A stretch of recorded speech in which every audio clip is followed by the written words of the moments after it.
Quando pensamos nas grandes civilizações da América, logo imaginamos as pedras encaixadas dos Incas nos Andes ou as pirâmides maias na selva. Mas na Amazônia boliviana, numa região alagada chamada Llanos de Mojos, arqueólogos descobriram algo que desafia toda a lógica histórica. Uma civilização monumental que decidiu propositalmente viver dentro da água, construindo um império onde todos diziam ser impossível habitar. Por séculos, acadêmicos viram essa região apenas como um pântano hostil e inabitável. Um inferno verde de mosquitos e lama que inunda metade do ano e seca brutalmente na outra.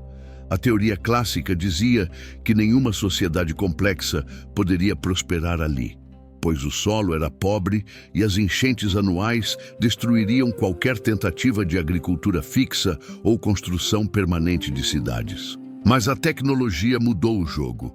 O uso recente do laser lidar, capaz de ver através da vegetação densa, revelou que estávamos olhando para a paisagem de forma totalmente errada. O que pareciam ser morros naturais espalhados aleatoriamente pelo pântano eram, na verdade, obras de engenharia deliberadas, camufladas por séculos de crescimento florestal desenfreado que escondeu a verdade. Arqueólogos identificaram mais de 20 mil colinas artificiais, conhecidas tecnicamente como lomas. Elas não cresceram ali geologicamente. Elas foram construídas, cesto por cesto de terra, por mãos humanas incansáveis, para criar ilhas secas e seguras acima do nível da inundação. Foi um esforço coletivo titânico para elevar o solo e criar terra firme, onde antes só havia água e lama. Mas as ilhas eram apenas o começo desse quebra-cabeça. Conectando essas 20 mil ilhas artificiais, existe uma rede colossal e intricada de canais, diques e aterros elevados que se estendem por milhares de quilômetros. Não eram caminhos aleatórios, mas um planejamento urbano de escala continental que interligava aldeias, centros cerimoniais e áreas de cultivo em uma malha perfeita. É literalmente uma Veneza pré-histórica do tamanho de um país europeu. Os antigos habitantes de Mojos não construíram estradas para caminhar ou usar rodas. Eles construíram rodovias de água permanentes para navegar. Eles transformaram o caos imprevisível da enchente amazônica em um sistema de transporte eficiente que funcionava o ano todo, conectando a floresta. A escala dessa movimentação de terra é, sem exagero, absurda e humilha muitas obras modernas. Cálculos preliminares indicam que eles moveram mais metros cúbicos de terra e argila do que foi necessário para abrir o Canal do Panamá. E o mais impressionante, fizeram tudo isso sem máquinas industriais, sem a roda e sem animais de carga, usando apenas força humana e organização social. Recentemente, descobertas em sítios arqueológicos como Cotoca e Landívar mostraram que essas ilhas não eram apenas vilas simples de pescadores. Eram centros cerimoniais complexos e densos, com pirâmides de terra batida que chegavam a 22 metros de altura, o equivalente a um prédio moderno de 7 andares, que hoje estão escondidas sob a vegetação, parecendo colinas naturais. Essas cidades-ilhas eram protegidas por estruturas defensivas formidáveis, como muralhas concêntricas e fossos profundos cheios de água. A complexidade social necessária para planejar, construir e manter esse sistema sugere um governo centralizado poderoso e uma hierarquia rígida, algo que os historiadores antigos diziam ser impossível de existir na anarquia da Amazônia. Mas a parte mais genial dessa civilização era a solução para a comida. Como alimentar uma população densa em um pântano ácido? Eles transformaram a água em uma fazenda industrial. Os canais e lagoas artificiais não serviam apenas para transporte. Eles funcionavam como armadilhas gigantes e gerenciáveis para peixes, garantindo proteína constante para milhões de pessoas. Quando a água da enchente baixava na estação seca, Os peixes ficavam presos nesses reservatórios, controlados pelos humanos.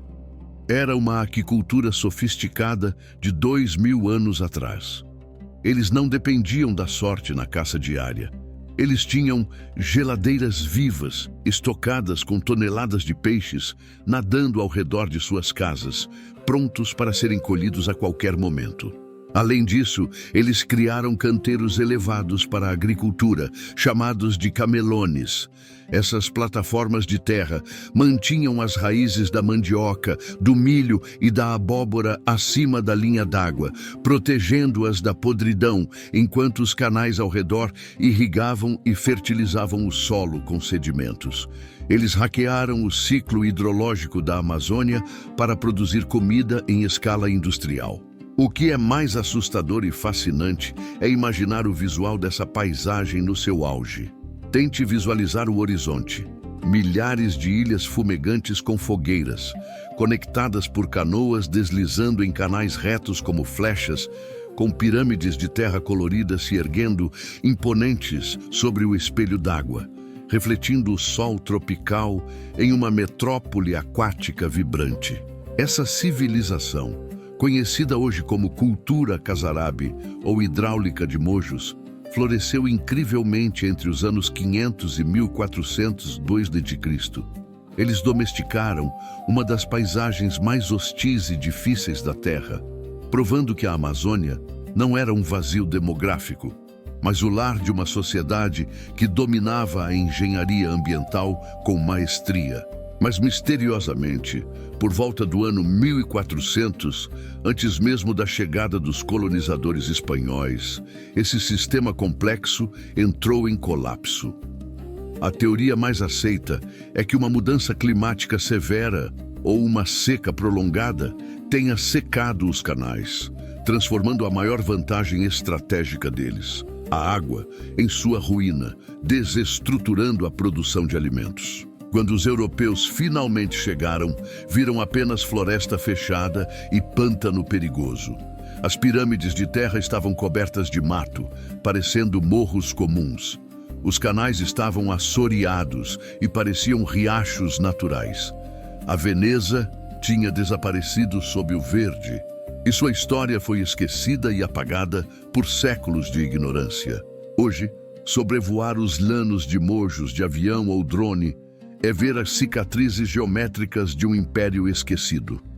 As linhas retas, antinaturais e os círculos perfeitos desenhados na Terra são a prova irrefutável de que a Amazônia já foi o lar de arquitetos visionários que moldaram o continente com as próprias mãos. Eles provaram uma lição que ainda lutamos para aprender.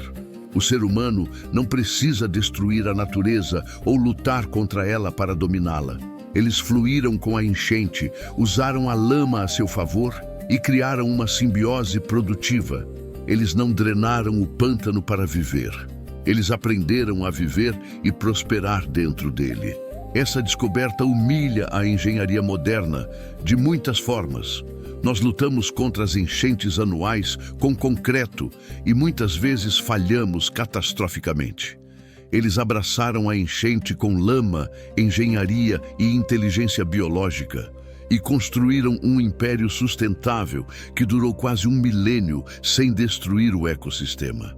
A maior metrópole da Amazônia antiga não era feita de pedra fria como nos Andes.